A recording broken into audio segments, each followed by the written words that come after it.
Hello, everybody. Welcome to another exciting episode of Jimmy's Jambox. We're here. We're back at it again, and we're going to get on into it. But before we do, as always, please make sure to like, subscribe, push all the buttons, do all the things. You know, I don't know where they are, but you do, and I trust you. And with that being said, here's a quick word from our sponsors. Organic herbs and botanicals, skincare and edibles, wellness for body and mind. The Brothers Apothecary. Fine teas and remedies. Ronald Records. From indie gems to classic hits, discover the heart of local music. With live shows all the time, up close and personal, and regular releases on their in-house label. Ronald Records. Supporting the community, one track at a time.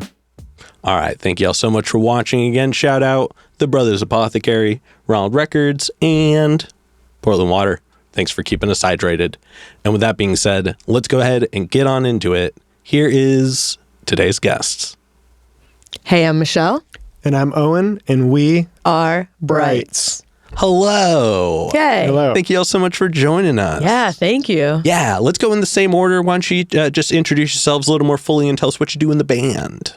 Sure. So I'm Michelle, and I play theremin. I play guitar. Okay. Bold choice to lead with theremin. I like theremin that. is so cool, right? Yeah. Shout out to all the Doctor Who fans. Yeah, theremin, guitar. I'll occasionally get in on like a synth or a keyboard and play around, and vocals. Hell yeah. I dig that. I dig that.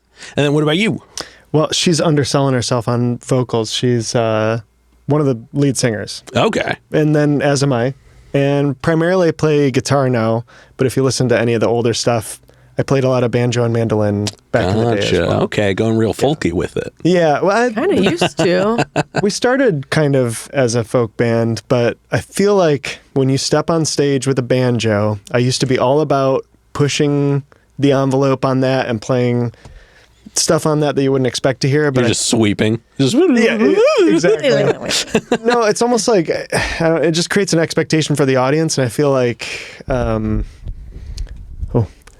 like you're setting them up almost for not disappointment, but it's almost like an expectation. If you go up there, there's things you got to be playing. Yeah. And when people don't hear that, they're just like, do you even banjo? Right. And you're like, but this instrument's so much more than that. I've had so many people ask me to teach them how to do claw hammer style or something like that, which I'm not even good at. Yeah. So, hey, you and me both. Yeah. You and me both. But still, that is a interesting experience. What made it fall off? Like, why don't you do it as much anymore? Is it just that, or did you just not lead towards that sound much longer?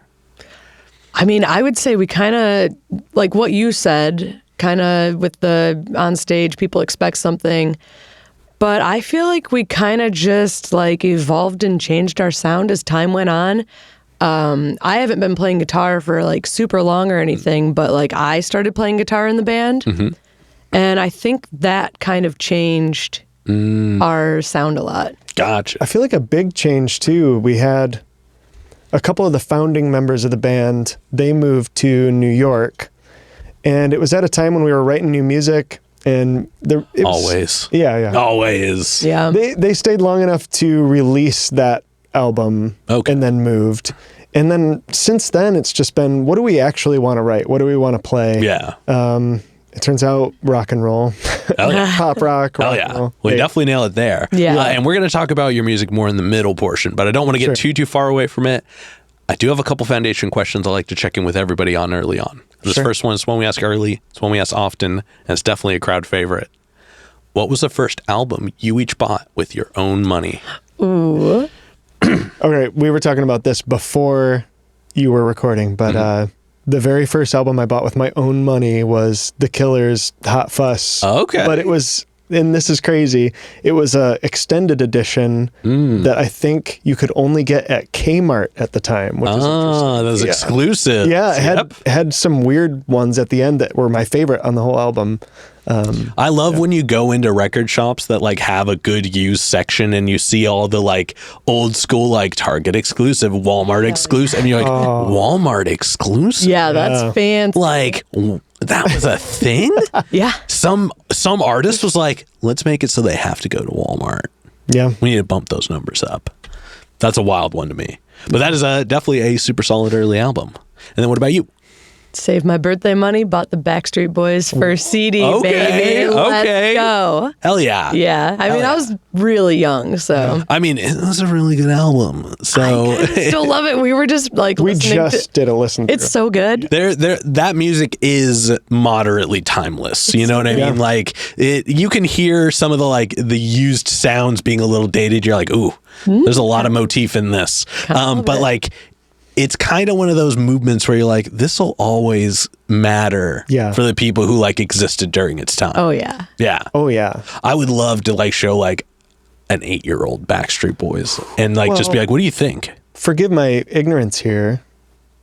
Anybody watching that knows better than me, but would we even have K-pop, these huge movements that we have currently, where it's a formulaic band where each member of the group has their role, the bad boy, the innocent one, whatever? Would we even have that without NSYNC, Backstreet Boys?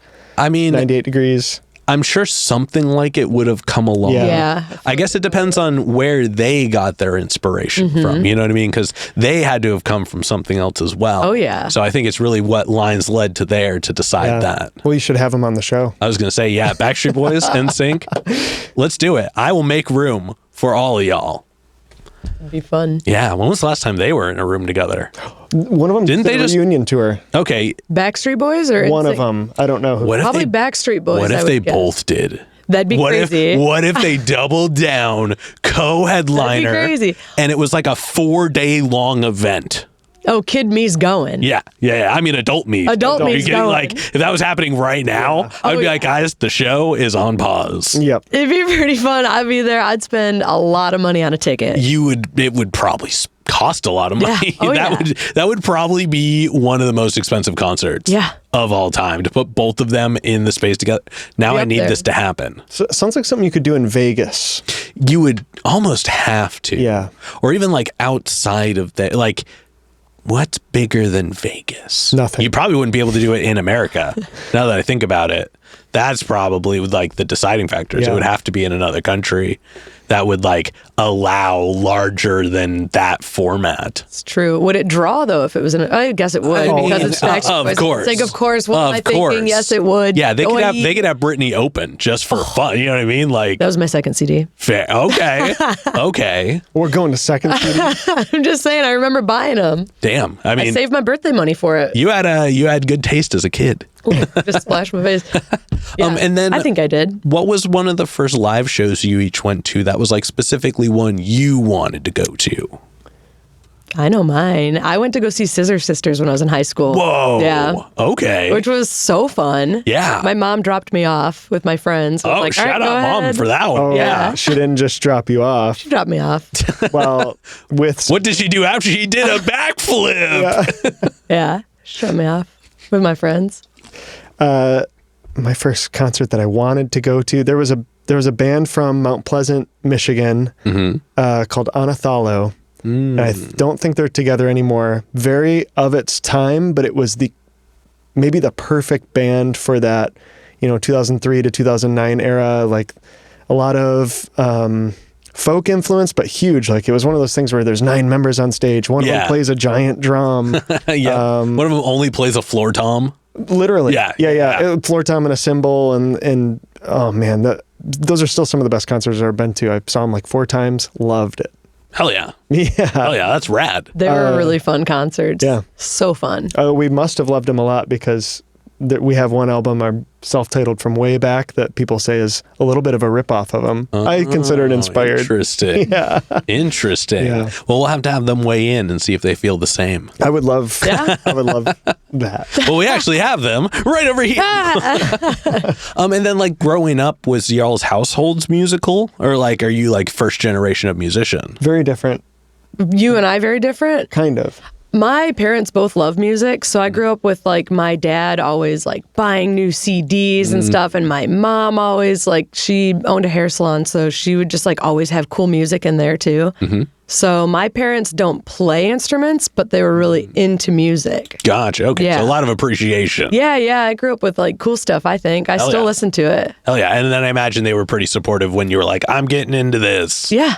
Yeah, I dig that. Yeah. Well, except for when you bought your theremin. Except when I bought the theremin, my dad. That's a hard, as a guy who worked in pro audio of Guitar Center for many years, it's a hard instrument to like convince people who aren't directly involved in the utilization of the instrument. Yeah, I think my dad was like, "You're getting a theremin?" I was like, "Yeah, it's going to be awesome, and I'm going to play it all the time." "You're never going to play it." And I do. Still I was play going to it. say, lo and behold, I think I got it's your primary introductory instrument right, in I your know list. It's not even my primary instrument, but it is so cool. But it was the first one you introduced. Because it's so cool. Yeah. I do love it. I think we got it, or I bought it in like 2009, so I've had the same one for a long time. I bought it. I painted on it. Still the same painting on it. Keep adding to it. So it's got its own character. Hell yeah. Yeah. Hell yeah. And then what about you? I don't know if this counts. I played trumpet in middle school in band. Okay. I was in that every year. The band at our school took a trip to an amusement park. That's why I played trumpet. I wasn't passionate about it. Were you at least learning? Like, did you know? I was all the good notes at and it. stuff? Okay, I was first chair. Damn, I never practiced. So listen, guys, I didn't like it. I was just solid. You know? people that cared were kind of mad at me about that. But and then after that, I took a break, and I didn't grow up in a musical household. We would listen to the classic rock station if we were on a boat, or if they were, my parents were working on something in the garage, or my grandparents would listen to a lot of oldies, at what at the time was called oldies, which was like Motown and 60s. Yes, the goodies. The goodies. Yeah. That's, I've been looking for a term for them. That's perfect. The goodies. And then at some point, I started going to a youth group, a church, which was if you're from the Midwest, you understand that that's just where you hung out with people. It wasn't. Yeah. No, I get it. I knew I wasn't religious at the time, and no shade on that. If you are, not saying that, but I was there to hang out with people. Yeah. And and half your friends are there, and it's a safer spot to go than like behind the 7-Eleven. It's true. Yeah. You could have been in much worse places. And it's one of those youth groups too. Like they promoted skateboarding as cool. I was a skateboarder, and the main guy wore sandals. He did. Yeah. I was actually there. I recognized you. It was me the whole time. All of my friends at that youth group were in bands. And I just started going to their shows, and I don't know what came over me. I thought I wanted to learn bass, and I asked for a bass when I was 17. Okay. Very late bloomer as far as guitar or anything goes. And I just loved it. I learned every song that I could think of that I liked at the time, and then got a mandolin, and then got a banjo because I was into Sufjan Stevens pretty big time, and then guitar, and never looked back, I guess. Oh, yeah. I dig that. It's a solid way to get there. Yeah. And you now have all the experience of a bunch of other things. It's true. Do you still, can you still shred? Or is that all gone at this point? On banjo, yes. On mandolin, that one, I can remember all the chords, but sometimes, I don't know. Mandolin I'm shaky on. Fair. It's kind of sad because it's more, in my opinion, at this point, more useful for us than banjo, but I just don't pick it up enough. I just love the guitar. You're going to have to write a whole album now with it. It might be fun, actually. Just full mandolin versions of all your songs. I would do that. Yeah. I was just learning how to play. Our new album will be coming out with on mandolin for fun. So. See, there you go. There you go. Yeah. Got to bring it back. That's your next deluxe version right there. All Mando covers. Covers of our own stuff. Yeah. That feels like a maybe Devo kind of thing to do. Devo would do that. For sure. Yeah. Doesn't it? I don't know. It just does. Well, we'll have to ask. No. We will have to ask. And they happen to be sitting right over there. Oh, yes. Yeah. Surprise! It's a very big room. I don't think people realize. And then how did the band come to be? How did that all get started? Go for it. Okay. All right. So I'm going to reveal a huge secret here. Only for origin purposes. My actual first name is Chad. Oh. And I don't like that name, and it's had a different meaning other than just being the name Chad my whole life. It's always been like the Chad or the Broy guy or whatever. It's just a good name to attach to that. Yeah. It has all the sibilant elements. And whatever. I'm not going to go down that road. We were talking about how the band formed. So originally, I was just writing songs in my room, and I was using a cardboard box as a drum. And Michelle would come over because she played flute in middle school. Last chair. And I actually wanted They added a chair. Yeah, last. And you blew the dust off of it. You hadn't played it in 4+ years, 5 years. Long time, yeah. And we started making some folksy songs in my room. And at that time, we were known as Chad and Michelle with guests. With guests. So then, like, we would play something and it'd be like one of our friends who plays guitar or somebody plays bass. And That's actually really smart. it was fun. That's such a good idea. Yeah, it was really fun. It sounds lame, but at the time, as like a folk group, very cool. No, it sounds it sounds like a really smart way. The and guests. Yeah. Like that's just a nice way to set up to be like sometimes there's one, sometimes there's 10, sometimes there's nobody. You never know. Yeah. It's a mystery. But then our first guest was our friend Lee, and he's one of those dudes I was hanging out with at the youth group. He like blew our minds because I was playing bass or mandolin most of the time, and you were playing theremin or a bell kit, and he came in and he was playing drums with his right hand and a keyboard with his left, and that changed everything. Whoa. And we were like, okay, this can't be with guests because now you're a part of the band. Yeah. And he named it. He named it Brites. And kind of a I funny actually... I think I've come to accept this and like this, and we can talk about it later. We've even changed the band name before and brought it back, but well, usually I say let's dive into the current, and the first question I ask is how did the name come about? So we're segueing into that right now. Yeah. Go for it. I didn't know this, or I would have vetoed it. He wanted to name a band Brites because he wanted a band that could have the high beam symbol, like Brites in a car, as the symbol of the band. Whoa. It could be cool. Okay. It's kind of cool. Okay. So hold on. The symbol itself specifically is neither cool nor uncool. Neutral thoughts on the specific symbol. We're not here to talk about that. What we are here to talk about is the foresight that this man had. To be like, this symbol would be cool as a thing. The only way it can become a thing is to name a whole band after it so that it can exist. He didn't reveal that. I was going to say, we didn't know that. We're just like, yeah, cool. Let's do it. And obviously we got on MySpace at the time, and this is, we're talking 2009. We've been a band a long time.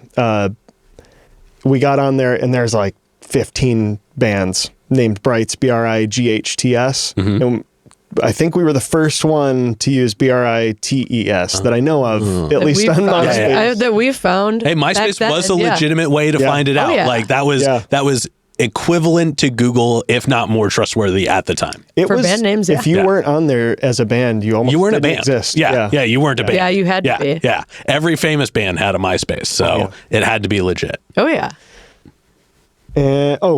This is the interesting part about the high beam symbol. So we used to make sampler CDs and leave them around town at different coffee shops and whatever. Being a folk band, obviously that's our market. Yep. And you could just pick them up and take them with you when you paid free. I don't know how we afforded that at the time. And he started, so we would buy the CD slips that have the clear top.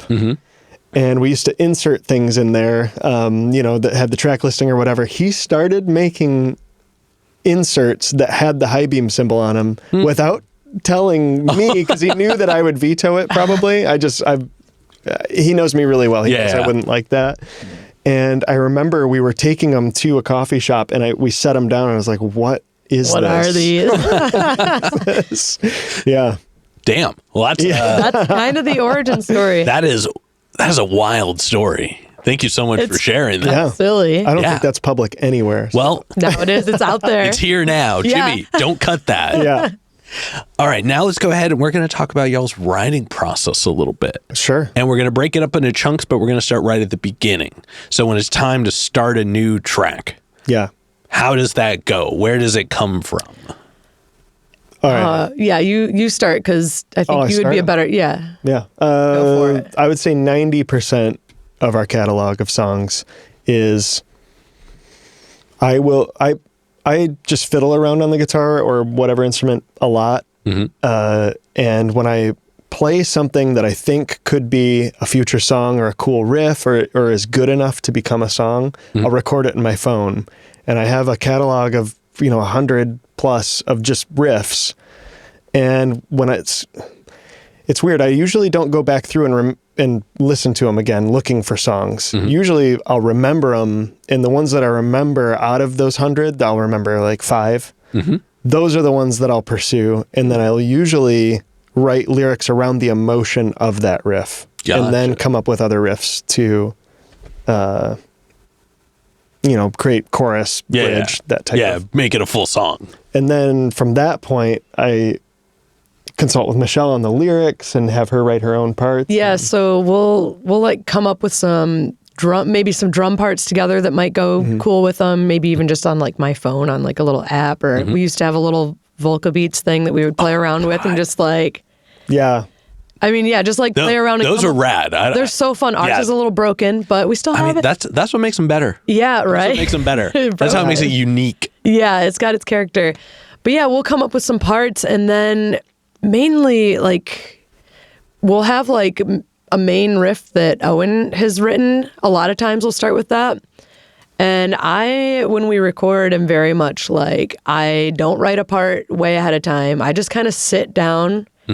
And since we're recording at home, I can just like goof around for a really long time and just see like what sounds good.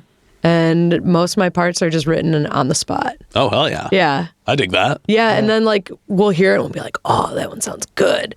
And then I'll take a bunch of times to like get it really good and just lay it down.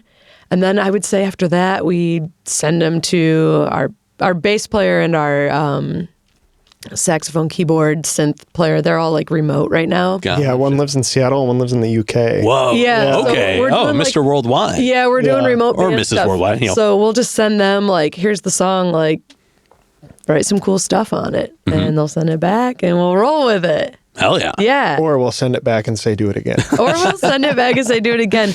But Tim, our player up in Seattle, he'll come down a lot, and we'll just like go take a weekend and just record. Yeah, I mean that's close enough He's that the close, trip is doable. Yeah, our bass player Davey's too far though. That's fair. England's That's too fair. far away. And he had a kid, so he won't be coming back to play this album release. And yeah, Davey, I'm looking at you because We miss you. yeah. Fair. Yeah. Well, and how did you all meet your bass player? You want me? Sure. I'm trying to remember. We were we lived in Seattle. Actually, we're no, about to throw somebody under the bus. I can do it delicately, I think. you do it.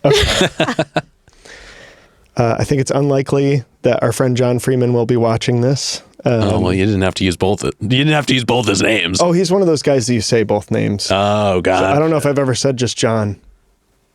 And actually, I think he goes Yell. by Yell now. So Okay, our friend Yell.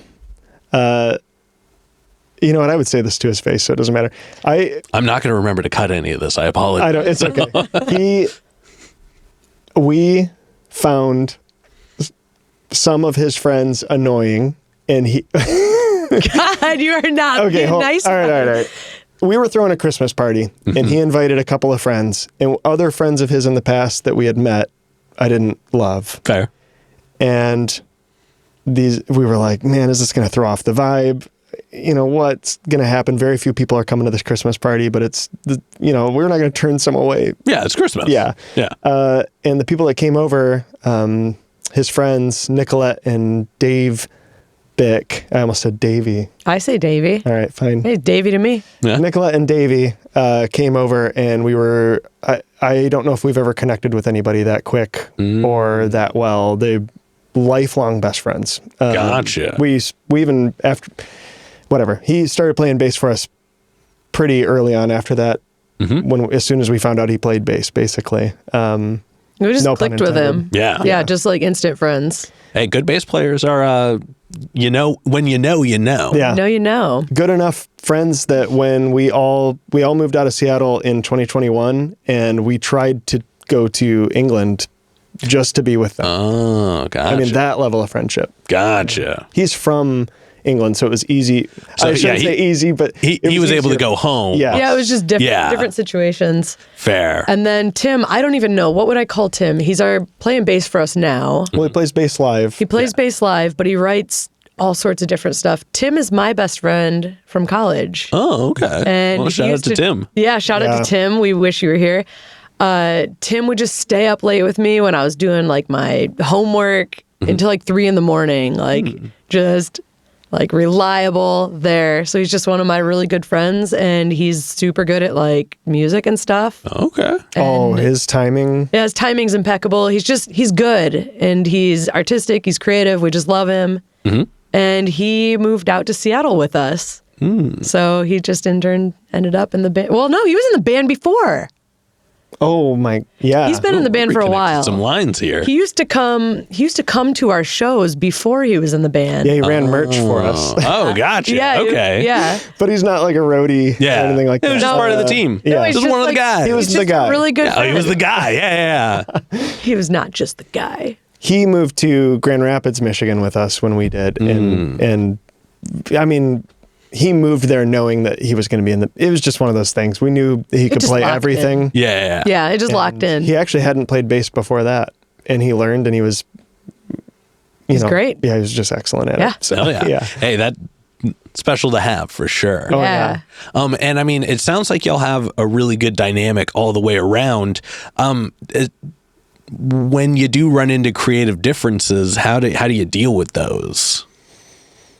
Other than just emailing back with a thumbs down emoji. Some emotional pain. I don't know. It's hard to not take stuff personally when you're working on art. Yeah. Yeah, it's tough to do it with a group too. I mean, it's easy. I feel like we have a really easy time with it, but at the same time, like. Well, I mean, after like what, 15 years, 16 years, like. Yeah, I mean, I would say. I mean, it sucks when we disagree with anybody. I feel bad, and it's just like, well, I don't know. It can't be like that, or like, I feel like a lot of us have pretty strong opinions too. So to add to it, I don't know. I mean, it's hard. It works out every time. I mean, we end up with like a really cool product, and I love how the songs turn out. Yeah. Yeah. Yeah, it's always for the best. And the hard part is remembering that it's different people's tastes. Yeah. And, everybody has different influences and what they're listening to. And everybody writes their own parts too. So it's kind of got like everybody's own touch and flair to it. I actually feel like I have the easiest time with you. I feel like everything you write, I love. And then it's, I might have things to say about what other people have written, and then you'll critique what I've written. Yeah, it works out. Yeah, It's it not that always works dramatic. out. I feel like we did make it more dramatic than it is, but it does suck to tell somebody like, oh, you got to change it. Yeah. I mean, that's the woe of being in a band. You know what I mean? Is the creative decision, because every part works, but there are some parts that are better than others. Yeah, and sometimes it's just a discussion. But yeah. I've definitely been in some rooms that got a little heated when it came to the my part versus my part type thing. So I don't know. If I don't think we've ever been heated. I feel like it's just like, oh man. If we get heated, it's about practice. It's less about writing, and we haven't done that. I was going to say it's probably me because I forget to practice sometimes. Fair. So yeah, when I was in my old band, I kind of cheated because my house was where we did all the writing. Yeah. And everybody was available different days of the week. So they would come over, we would go through some stuff we were working on, like figure out some parts. Then once a week, we'd all meet up for band practice. But I had 3 separate mini band practices prior to that, just by like jamming with these guys individually to come up with parts. And you got to work on them one-on-one too. So yeah, I also had all of the individual bits everywhere. Yeah, it made it a little easier. I was going to say that's easier. Yeah, for sure. Yeah. And then before y'all go on stage, do you have any like pre-show rituals? Oh. I don't. I just kind of go for it. I just get excited. I usually get hyped when all my friends are there. That's extra fun. Like when your buddies are there, I just feel so good. I don't have any rituals though. I'll go backstage and practice like the first few lines of every song to make sure that I'm going to hit those notes. I'm not tone deaf, but if I can't hear myself perfectly, sometimes I can't find them. So it helps me a lot to practice that before we go out. And something that we've been doing just for the last couple shows that I actually love, the the guy drumming for us right now, Shane. Shout Shout out Shane. Yep. We love you, Shane. That friend group that exists around him is very huggy. And when we've been on stage, we do like a 4-person hug and just like, let's a little huddle. let's do this. Let's a little go for it. pre-show Or huddle. like a pound it, like, yeah. I've seen pictures of it too. I'm like, this looks cool. We should just do this. Yeah. It's cool. And of course, now it's going to seem insincere. I don't feel like it's insincere. I'm just like hype in the mode when we're there. I'm like, let's get this. Let's do it. Yeah. And I I'm know. just excited. A legit pre-show ritual I have is I can't really eat like 4 hours before we go on. That's fair. That's like jumping into the pool right after having food. You might sink. It's gonna muck up your junk. It does. And then I'm so hungry after we play. So if it's a venue without food, See, that's almost like Yeah. When there's food not there, but that eating right afterwards, So satisfying. 100% worth it. Yeah. 100%. It's like preparing for like a Thanksgiving dinner. You know what I mean? Oh, man. Like where you're like, I'm gonna have a small breakfast to activate the metabolism, and then nothing but water.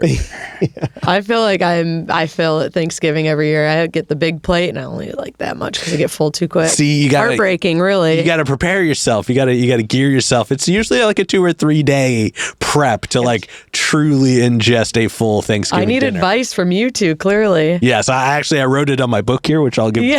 See, I get excited. I'm like, ooh, I'm going to eat that bread right now. And then I eat the bread. I'm like, oh man, I'm not hungry right now. Shit. Yep. you know what I have a ritual for if we're talking about food? When we're going to go to one of those hibachi grills where they cook it in front of you, I eat all of it. You know, I eat the whole, there are no leftovers, and it's because I prepared the day before. Morning you of. got to when you're doing something like that, you got to make room. You know, it's just you got to make the experience. It's like going to an all-you-can-eat place, but like where you know it's like better than just your average. You're like, okay, I got to eat it all. Hey, I'm American. I like the hibachi. I like the whole thing. I just like large eatery opportunities, if I'm being honest. Don't let my silhouette fool you. These plants are hiding all of it. Yeah. But we're not here to talk about me. We're here to talk about y'all. And get back into it. We're actually going to talk about some of your music now. Sure. So I checked it out, jumped on ye old Spotify. And first of all, it's cool. Big fan. It's like groovy, it's moody, it's nostalgic, but it's new. But what I think I like the most is that you have all of these elements from like different key eras within music that like on an individual level are all great.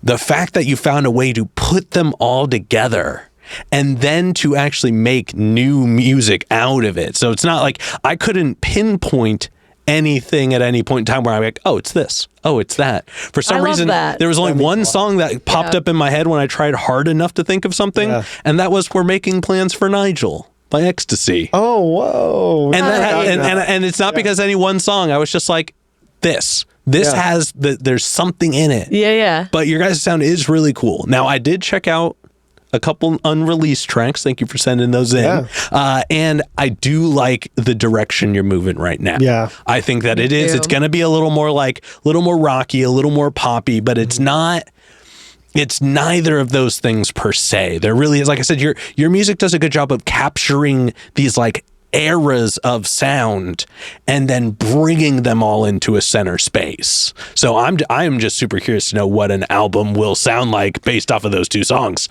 We're gonna have to bring you back for a tuned in episode for I would love to. But I am curious to know, out of all the music you have available, which is a ton. You have a ton of music. We have a lot. Going all the way back to 2010. And I did check out a fair amount of it, I will say. I really like The Dream.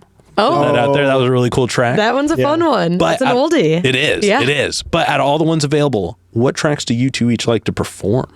Oh, man. I like to play The Way It Goes because I like to sing that one. It's fun. And my guitar part's easy, but fun. I'm jealous of your guitar part in that. It's so fun. It's so easy. I don't have to think. I can just play it. I love that. I love when I don't have to think. Yeah. So I would say The Way It Goes for me. What else is on our set list right now? There's another one I really like too, but the name is blanking me right now to come to me. I really like playing anything off of, we wrote an album. Well, it's 4 songs. We wrote 4 songs, half of an album in Phrygian Dominant, which is like kind of Arabic sounding scale. It's a Egyptian themed album. Anything off of that, I love playing. Those are my favorite riffs I've ever written. They're so fun. Unfortunately, I feel like they don't connect with the audience super well. Are they difficult to play, or are they just fun? They're just fun. They're fun. Not hard. Yeah. That's kind of the like you said, when you find those pockets where you're just like, I don't have to think about what I'm doing. I just have to be doing it. Yeah. Yeah, it really locks in a special way. I think it's better live than the recorded version, but I guess 2 Left, 2 Right to call out a specific song. Gotcha. I mean, that one is really fun for me to play too, probably because we've played it for so long. And that's, I think, one of the earlier songs that I recorded guitar on. It is. That was one of the... Not one of the first, but it's not one of the first, but I was like still learning and stuff. So, I mean, I'm still learning. Yeah, I mean, always. We're all students of life. Right? Oh, yes. Yeah, so that's one of the earlier ones I played guitar on. Now I still play guitar on it, which is a really fun one to play for me too. I love playing The Way It Goes as well. I wish that song I thought was going to be one of the hits off of our album Rent to Own, and it just wasn't. It's not a flop, but it's like it performed very mid. It's not... I don't know. I wish more people loved that, because I can tell with an album coming, we're going to have to make some hard cuts to our set, and I don't want that song to be one of the cuts. I mean, have you tried making like a social media campaign push out of it? We did no. We did a music video for it, which usually boosts the plays a lot. It did not. Damn. So, That's all right. It happens. You don't have to put 100% of the songs on there just because everybody else likes them. It's true. It's true. You just have to have enough likable songs that people want to listen to it. It's addicting though to play songs that people sing back or really like. Yeah. You don't have to play it live all the time either. It can be a bring back one. Also, it can be one that once the album comes out, people might lean towards more. Yeah. Like, I don't know if y'all are familiar with a group named Chromeo. They're an electronic funk duo. I've heard of them. I've also heard of, but I don't know. They are phenomenal. Big fan. Okay. But they have this track called Mama's Boy. It's real silly. It's like a doo-wop track. It's like fun. Full on. And it is. Yeah. And the main guy, Dave One, was just like, I don't know, man. This really isn't it. And the other guy, P-Thug, was like, trust me. Yeah. This is it. And people go bananas to it. They love it. But it's such a goofy, like when I was listening to the album, it took me 2 or 3 like listens to like warm up to it. Yeah. And now like I know every word to it. Like it's a bop. But when you see it live, you're like, oh. I'm listening. Yeah, on the way home today. it's just one of those tracks that like once you get into it, you're like, I get it. Yeah. It's just there to be something. But it took the album for me to realize that. Yeah. Sometimes it does. Yeah. Sometimes it takes that. Yeah, very much so. Now I want to kind of zoom out a little bit. Let's look into the past. Let's talk about, just like what's happened before. Do you each have like a fun band memory? Like something that like just stands out as like an outstanding time? I mean, I don't know. You look like you have something funny. A fun band memory for me is the Formality show that we used to put on. Man. We used to organize a show every year. Mm-hmm. If you dress up, your ticket's $5. If you don't, your ticket's $8. Okay. So everybody would come in like formal clothes, and we would get like 200, 300 people in this little venue. Oh, damn. And everybody just had so much fun. It was almost like a punk rock prom kind of, but just fun bands, and all the bands that played got paid nice. It was just a really good time, and like we organized it. It felt really good. That's one of my favorite memories of like old Brites, is that kind of thing. You know what ruined that show?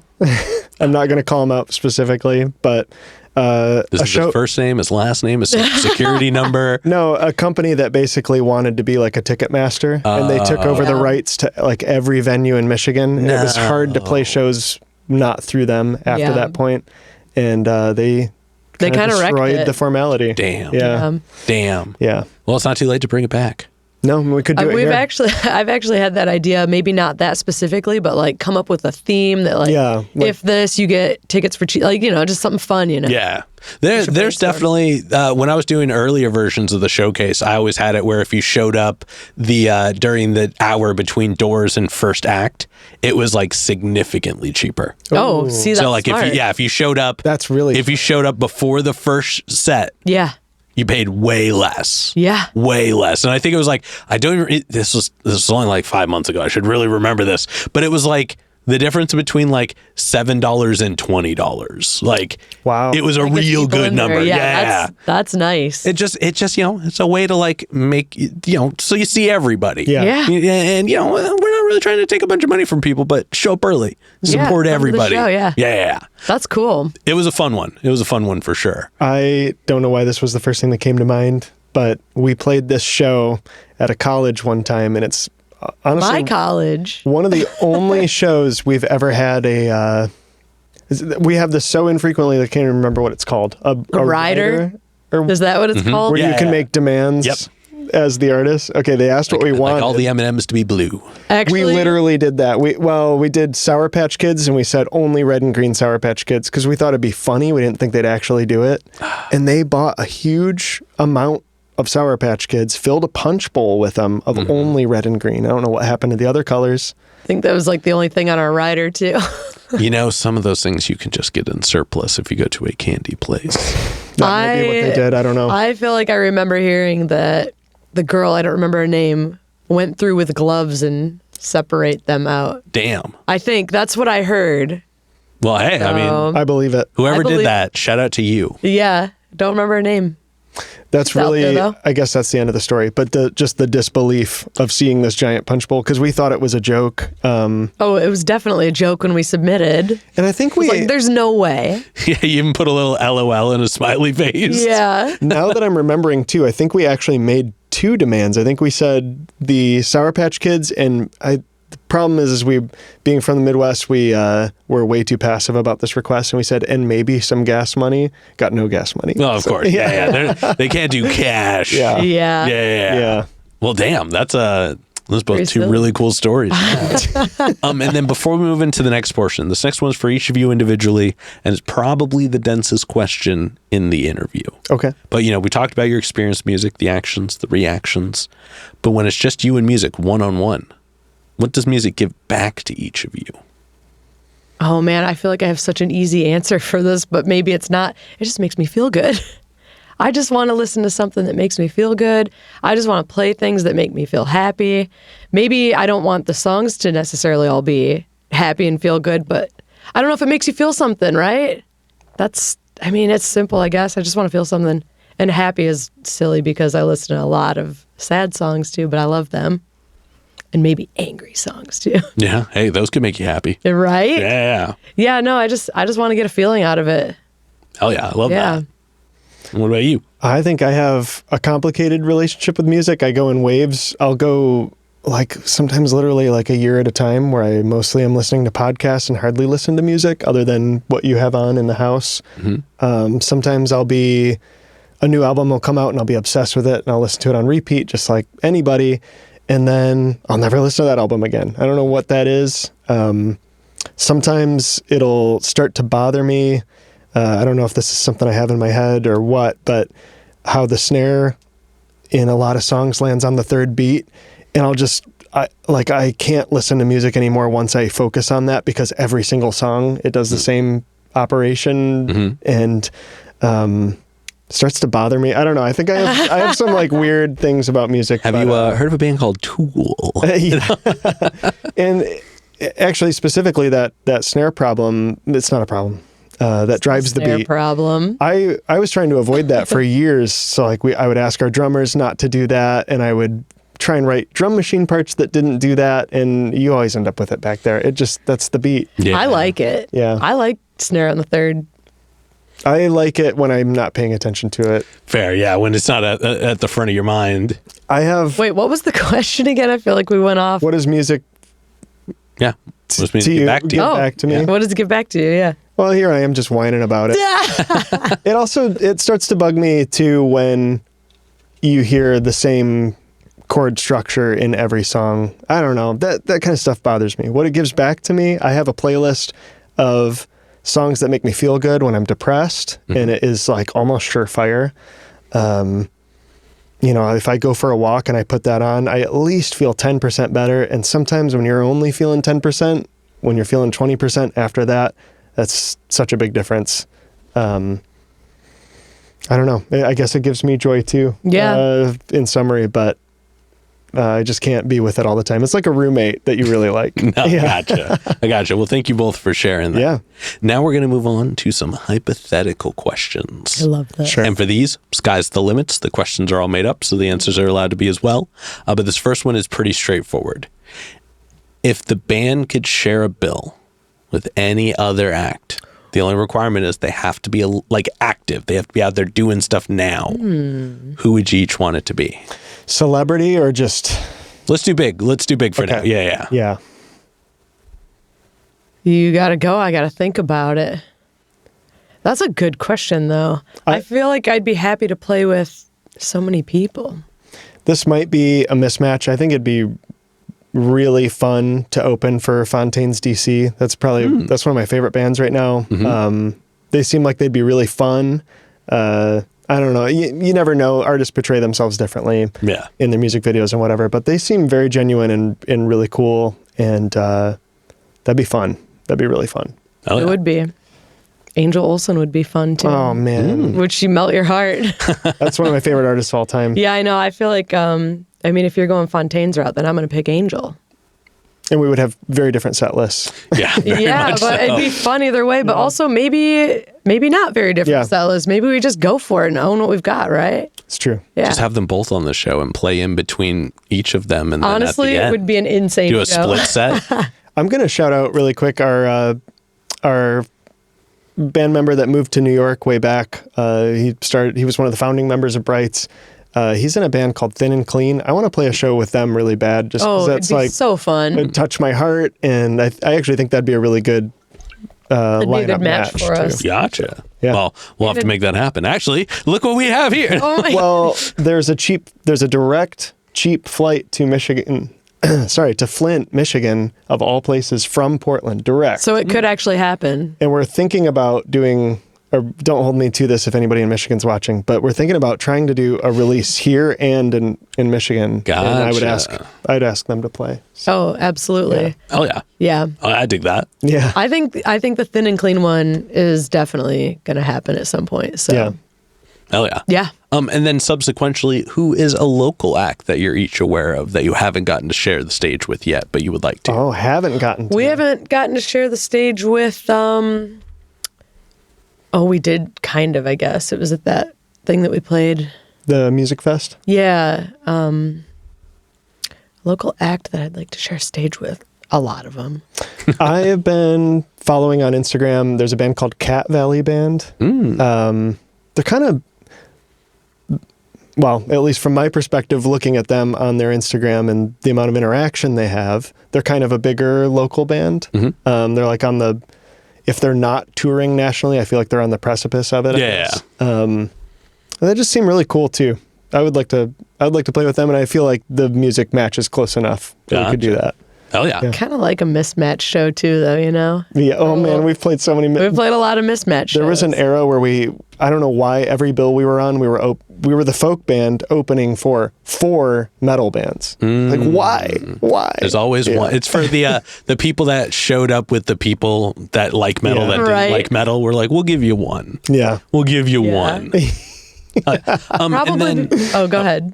I was just going to say probably because we were friends with all the kids in the metal bands. that is true. Yeah. There was always that one band that was like, hey, we get that you don't play as cool music as us, but we want you to be one of us. Yeah.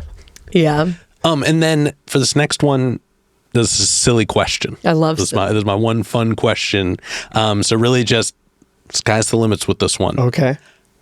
If the band's music could be the soundtrack for any movie, what would you pick? Ooh.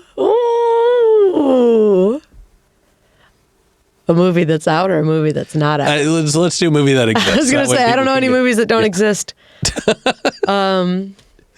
Okay, I think it'd be badass if we actually did a new movie. I would love to write and perform all the music for like a vampire movie, but like like almost like a campy teenage vampire movie. Yeah. It'd be so fun. It'd be very fun. But then I think about it and like I don't want to be the soundtrack for Twilight necessarily. No hate, but Lost Boys, that could be really cool. Oh, okay. That could be cool. I was thinking just like a vampire version of Twin Peaks for some reason. Twin Peaks is my favorite show of all time. So if David Lynch came back from the dead right now and made a vampire TV show and we got to do the music for it, Oh, that would be so that fun. would be incredible.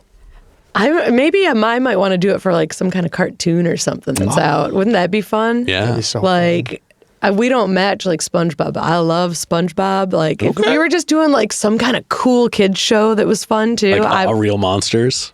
love that show. Yep. Oh man. So wouldn't it be kind of fun to do? Adventure Time would be That would be a good one. that'd be a Rocko's great- Modern Life. Oh my God. Yep, Yes. yep. See, I feel like a cartoon show, I feel like that would be probably the most exciting for me if I were to pick. Yeah.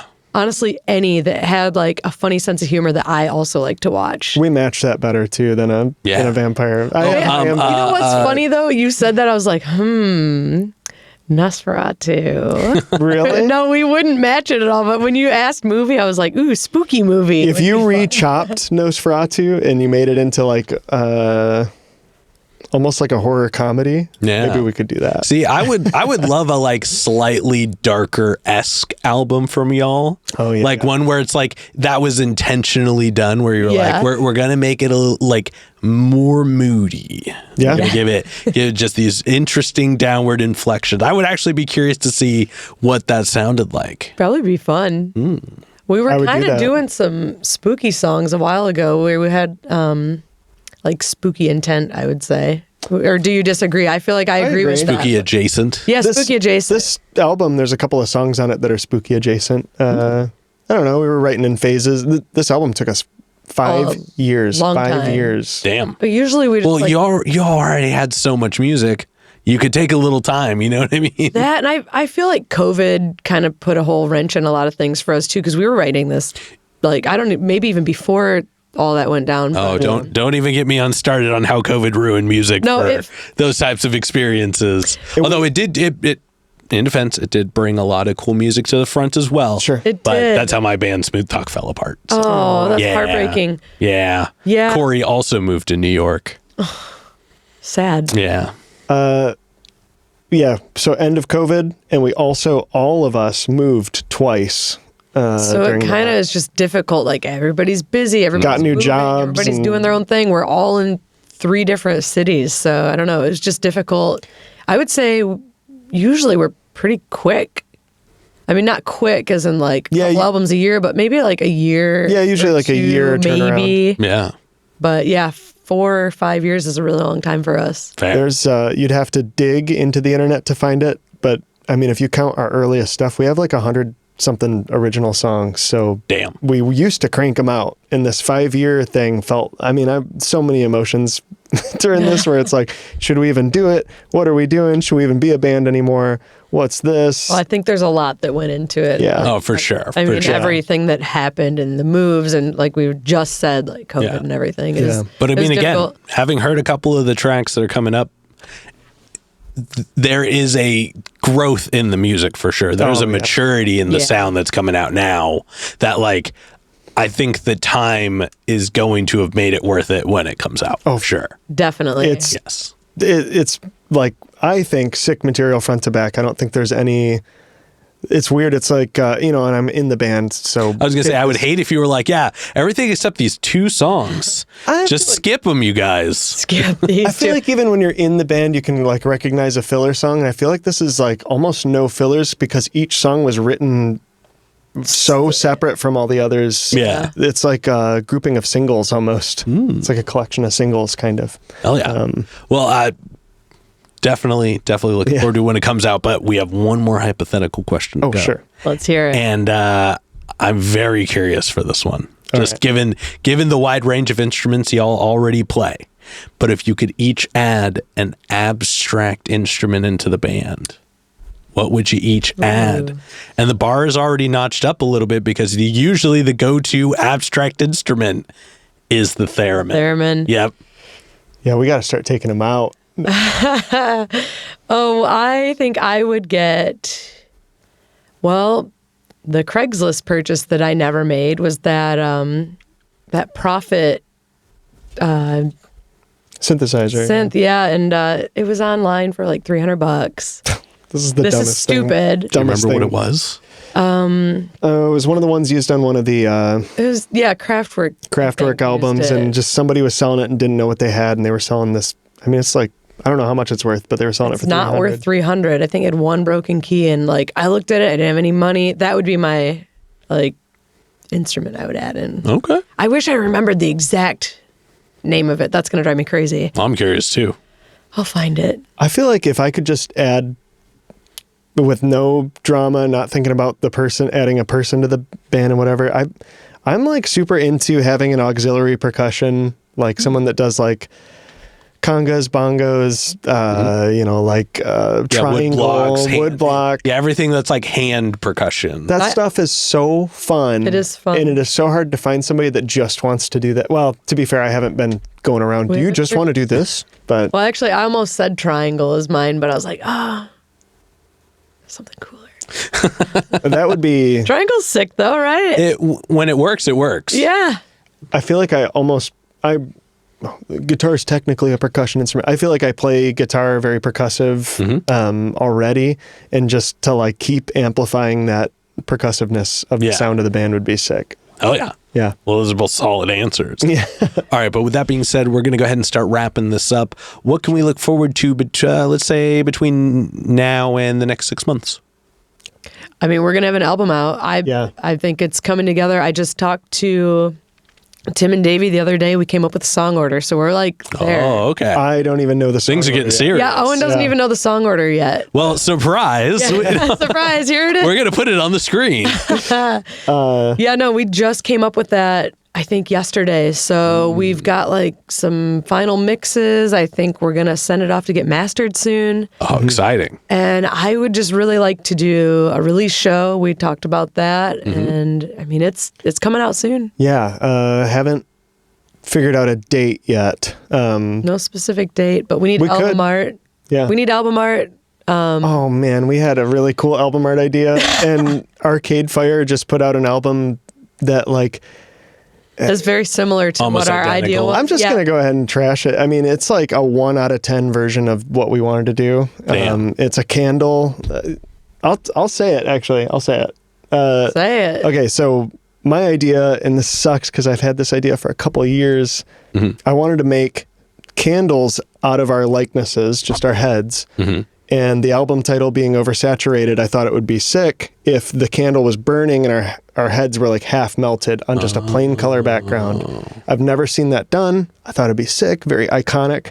And then like right as we're finishing our album, Arcade Fire puts out this album it's an elephant candle or something that's burned down like maybe 1/8 of an inch. And it's just very crappy picture. Like I'm just not into it. I'm just mad because it might be a little spicy because they were a little bitter, but at the same time, I feel like we just kind of missed the mark by maybe a month. We were so close, but we were brainstorming. We've got other ideas. And they're going to be maybe even better because I think it'll be better in some ways for sure. Well, yeah, because they're forged in the fires of spite. Right? Yes. Oh no, it was for real. It was. We had a very angry group chat going in that album. Y'all are not going to believe this. That's exactly literally what I said. I was like, you guys, look at this right now. Delete the internet, quick. Yeah.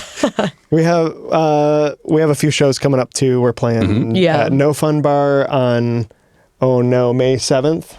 Wait, I might be able to tell you. Oh man, if you have this, May 8th. May 8th at No Fun Bar. Yes, Yep. we've got a show. And then August 3rd at Kelly's Olympia. Yes, and we don't know what day yet, but we're also playing sometime in June in Creswell, Oregon at a exciting. music festival, which will be very fun. Oh, yeah. Got a couple shows coming I believe up. it's a more locals festival.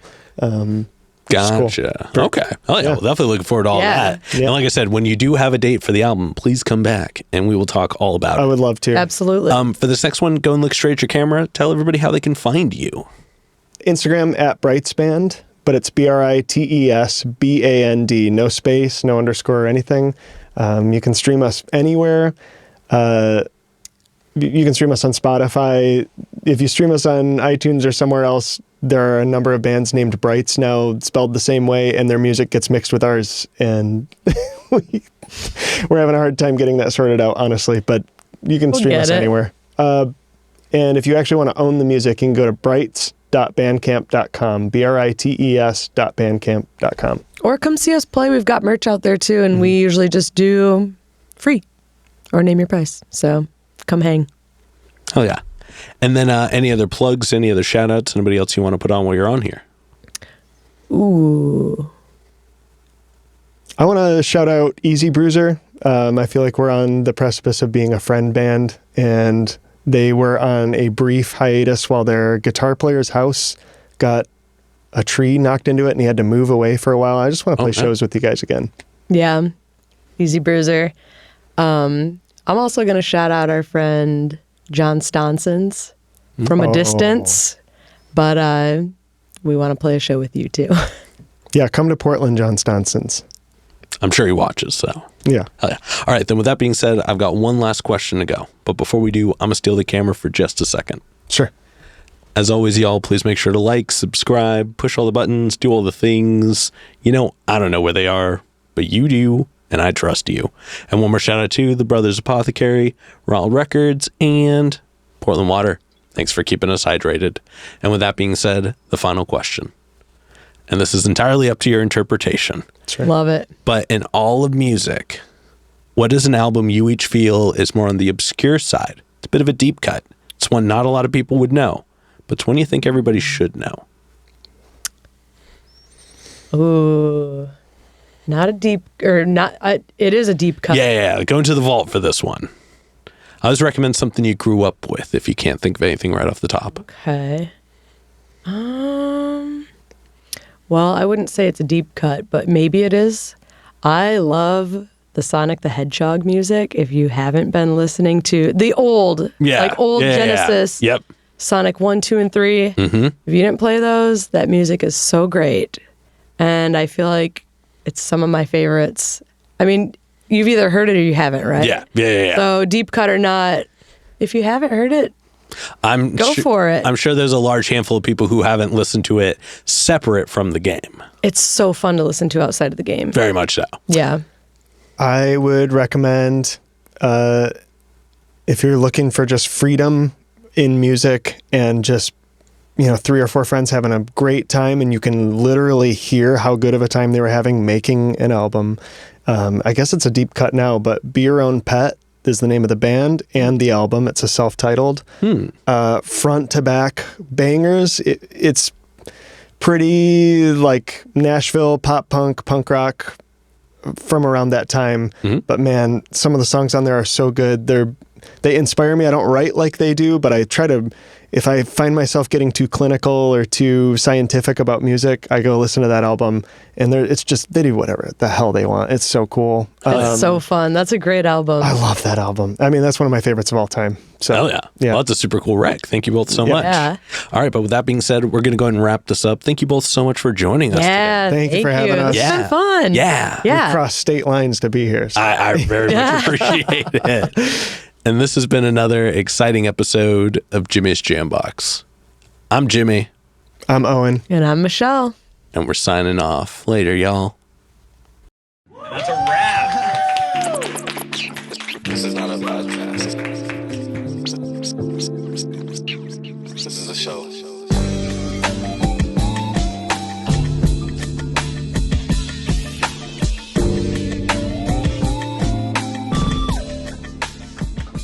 Keep jamming. Not for magic. I am terrible at magic. That is, I love Well, magic. you could be Chris Angel's guy. The guy. That could be you. oh, true. I wonder what his guy stipulations are. True. I bet they're extensive. You know what I mean? Extreme. Yeah. Well, that's the thing is they're probably not normal. Because, he's probably going to be like, you have to have a dove on you at all times. And you're like living or dead. And he's like, I'm not allowed to know.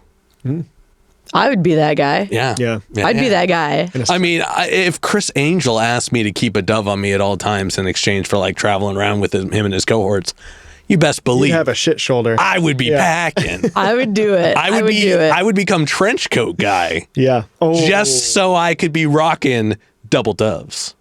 Yeah. double doves. Double doves. You're going one up them. Well, you He's never only know requiring one dove. because here's what's going to happen. Chris going to be walking around through his normal day, something is going to be a moment where he's going to have to bedazzle because everybody's stopping Chris. You know? Yeah. Oh, of course. Chris, do magic. Chris. Now, obviously, he's not stopping for everybody, not for the plebs, the peasants. No. But, you know, some type of figure may arise, you know, a Kardashian type or something. I don't know what the kids are into. And might be like, oh, Chris, please bedazzle me. And he's going to be like, Jimmy, the dove. And of course, I'm going to be. Right? You'd be like, oh, I have one. And if one, I have two. And then, yes, later, say it's a long day. Say he said yes to a normal goings out that he wouldn't, or goings out he wouldn't normally. Sure. Then he's going to be out. He's going to be about. And I know Chris. I know Chris's tells. I can see when he's going to pull, like when he's going to pull some dove neatery. And of course, in the back of his mind, he's going to go, fuck amount of doves. I was going to say, so are you sacrificing a dove? No. Where'd the first dove go? Well, the first dove went to the magic. It doesn't come back? We don't speak of What what if it happened. magically We don't speak of what reappears? passed the magic. What if it magically reappears? It might be. Then you have two doves again. You It might go be for- a dove that returns to its home, so it might Okay. be a reloadable dove experience. But the magic of Chris is not, hey, Jimmy, Yeah, go yeah. catch that dove. It's going to fly off. Doves Reloaded. Yeah. Yeah. There you go. Doves Reloaded. Doves Reloaded. Yeah. That's a band name. But again, Actually, it would be sick. we're back at the evening event, and again, I see his eyes, and he goes, because he knows there are no doves. Yeah. But me, quietly, walk behind him, will go, I got another dove for you. And he just lights up. That's why you're the guy. That's why I'm the guy. Yeah, I was going to say, you got to be his You guy. can't just be the guy No. and just have dove. You know what I mean? You can't just be like, No. I got doves. Well, if it's a Chris Angels guy, you gotta be the Yeah. guy. The guy. You got to be both. Yeah. You got to be able to interchange between the two seamlessly. I think you could do it. Chris, I'm sure you're watching.